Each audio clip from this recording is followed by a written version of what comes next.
কি গো, কেমন আছে সবাই? আজকে একটু লেট হয়ে গেল পোস্ট করতে। তো যাই হোক, আজকে আমি করব ডাটা পাতা। তো আমাদের বাড়িতে বড় গাছ নেই দেখে ছোট ছোট যে ডাটা গাছগুলো হয়েছে আমি সেগুলোই তুলে নিলাম প্রথমে, ঠিক আছে?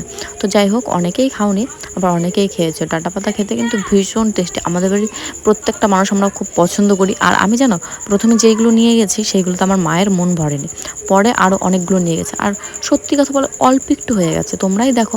তো যাই হোক, দেখো আমাদের আগের যে রান্নাঘরটা ছিল সেখানেই ডাটা গাছ দানা ছিটিয়েছিল বাবা, আর সেখানেই হয়েছে। আর ডাটা গাছগুলো দেখো কত সুন্দর, আর কত সুন্দর নক নক করছে, মানে দেখেই লোভ লাগছে। লাগছে না?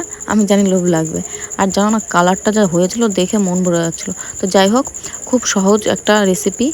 যদি ঝাল ঝাল কারো চটপটা কিছু খেতে ইচ্ছে করে তো সে বানিয়ে খেতে পারো। তো যাই হোক, আমি তারপরে এদিকে রসুন, কাঁচা লঙ্কা, শুকনো লঙ্কা আর হচ্ছে কালো জিরে নিয়ে নিয়েছি। আর শাকটা তুমি যেইভাবে কেটে নাও, কোনো ব্যাপার না, খালি একটু ভাজাটা ভালো করে ভাজলেই হবে। আর আমি 3টে শুকনো লঙ্কা দেবো বলে আগেই শুকনো লঙ্কাটা ভেজে তুলে নিয়েছি। হ্যাঁ, আর এইদিকে তারপর আমি কড়াই গরম করতে দিয়ে দিয়েছি। আর এইদিকে দিয়ে দিলাম তেল, সর্ষের তেল। সর্ষের তেলে দিলে কি না স্বাদটা একটু অন্যরকম হয়, ঠিক আছে? তারপরে তেলটা গরম হয়ে যাওয়ার পরে দিয়ে দিলাম রসুন। আর রসুনগুলো এত ছিটছিল কি বলবো, বলার বাইরে। আর এইদিকে তারপরে আমি দিয়ে দিলাম নুন, তারপরে হচ্ছে তোমার হলুদ, আর দিয়ে দিলাম কাঁচা লঙ্কা চিড়ে দিয়েছিলাম, নাহলে ফেটে ফেটে চোখে মুখে যায়। তারপরে এরকম যখন লাল লাল করে ভাজা হয়ে যাবে তখন দিয়ে দেবো শাকটা। আর শাকটা দেওয়ার পরে তোমাদের যদি পরিমাণ মতো লবণটা তুমি দিয়ে দিও। আমি পরিমাণ মতো লবণটা দিয়ে দিয়েছি। আর কি বলো তো, অনেকটা শাক হয়েছিল, কিন্তু লাস্টে দেখবে এক কড়াই শাক হয়েছে, লাস্টে একটুখানি হয়ে যাবে। তো আমি তো বাড়িতে মানে যে কোনো জিনিস বাটা খেতে পছন্দ করি।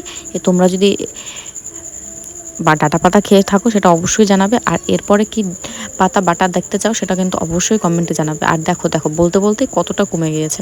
তারপরে যখন ভালো করে ভাজা হয়ে যাবে, নামানোর কিছুক্ষণ আগে, মানে 2-1 মিনিট আগে, এইভাবে কালো জিরেগুলো ছিটিয়ে দেবে।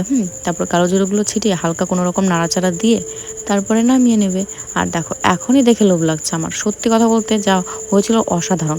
তারপর আমি থালায় নামিয়ে নিয়ে ঠান্ডা করে দিচ্ছি, কারণ আমি তো কুড়ে গরু, তাই না? কারণ আমাকে শিলনোড়ায় বাটতে কষ্ট হয়। আমি দেবো মিক্সচারে, যাতে আমার কোনো কষ্ট না হয়, সেই জন্য গরমটা একটু ঠান্ডা ঠান্ডা করে নিচ্ছি। তারপরে এই দেখো, আমি এদিকে বাটিতে নিয়ে নিচ্ছি। তোমরা চাইলে শিলনোড়াতেও করতে পারো, সেটা তোমাদের চয়েস, তোমরা কী করবে কী করবে না, ঠিক আছে? তো যাই হোক, আমি নিয়ে নিলাম। আর এইদিকে দেখো, আমি 3টে লঙ্কাও দিয়ে দিলাম। কাঁচা লঙ্কা অনেকটা পরিমাণে দিয়েছি, কারণ শুকনো লঙ্কা খাওয়াটা খুব একটা ভালো বলে মনে হয় না আমার। আর এদিকে দেখো, আমি মিক্সচার করতে বসেও পড়েছি। দেখবে এবার কত সুন্দর হয়েছে, দেখে লোভ লাগবে। তোমাদের তো লোভ লাগবেই গ্যারেন্টি। আর কিন্তু জল দেওয়া যাবে না, আমি তোমাদের প্রথমেই বলছি, জল দিয়ে নরম করতে যেও না কেউ আবার, তাহলে কিন্তু জঘন্য হয়ে যাবে খেতে। আর আমি মুখে নিয়ে দেখছি, মানে জাস্ট ওয়াও ওয়াও হয়েছে। তারপরে আমি একটা থালে সুন্দর করে নামিয়ে নিলাম। আর মাকে বলছি, মা আমার আর তর্স হয়েছে না, আমি স্নান করার আগেই জানো ভাত খেয়ে নিয়েছি। মানে আমার দেখেই লোভ লাগছে, এত সুন্দর হয়েছে দেখতে। আর ভাতগুলো মাখিয়েছি, দেখো না কত সুন্দর সবুজ কালার হয়েছে। তো যাই হোক, নেক্সট কি দেখতে চাও অবশ্যই কমেন্ট করে যাও না। ভিডিওটা এইটুকুই, আমি যাচ্ছি, টাটা। সবাই like, comment, share, follow, subscribe করে দিও কিন্তু। বাই।